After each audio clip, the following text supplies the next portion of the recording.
Hi! இன்னைக்கு வந்து பார்த்தீங்க அப்போனா, நம்ம பொங்கல் அப்ப ஸ்பெஷல் குழம்பு வச்சோம் பார்த்தீங்களா? ஸோ, அந்த பொங்கல் அப்ப வைக்கிற குழம்பு வந்து எப்படி வைக்கணும் அப்படிங்கிறத வந்து நான் வந்து ஜஸ்ட்டு சொல்றேன். ஸோ, அதில என்னென்ன காய் சேர்த்துருக்கேன், என்னென்ன பயறு, பருப்புலாம் சேர்த்துருக்கேங்கிறத ஒரு ஃபுல் வீடியோவா நம்ம சேனல்ல வந்து நான் போஸ்ட் பண்ணியிருக்கேன். ஸோ, அதோட அந்த வீடியோவோட லிங்க்கும் வந்து நான் உங்களுக்கு இந்த வீடியோவோட கீழ குடுக்குறேன். செக் பண்ணி பாருங்க. ஸோ, இதில வந்து நம்ம அத எப்படி செய்றதுன்னு மட்டும் பார்ப்போம். ஸோ, இதுக்கு வந்து பார்த்தீங்கன்னா, காய் ஃபுல்லா தனியா வேக வச்சு எடுத்துக்கோங்க. அப்புறம் வந்து ஊற வச்ச பயற தனியா வேக வச்சு எடுத்துக்கோங்க. பருப்ப தனியா வேக வச்சு எடுத்துக்கணும். ஸோ, கொஞ்சம் இது லாங் ப்ராசஸா தான் இருக்கும். பட் ஆனா டேஸ்ட் நல்லாயிருக்கும். அப்புறம் வந்து காய் ஓரளவுக்கு 90% வெந்த பிறகு 80 to 90% வெந்த பிறகு பயறையும் பருப்பையும் சேர்த்துட்டு பயறை ஃபஸ்ட்டு சேர்த்துக்கோங்க.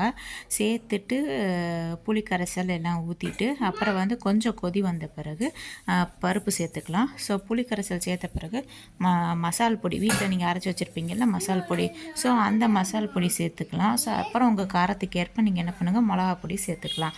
அப்புறம் இதில் கொஞ்சோண்டு பெருங்காயத்தூள், அப்புறம் வந்து உங்கள் டேஸ்ட்டுக்கு ஏற்ற மாதிரி உப்பு சேர்த்துக்கோங்க. சேர்த்துட்டு நல்லா கலந்துட்டு நல்லா கொதிக்க விடுங்க.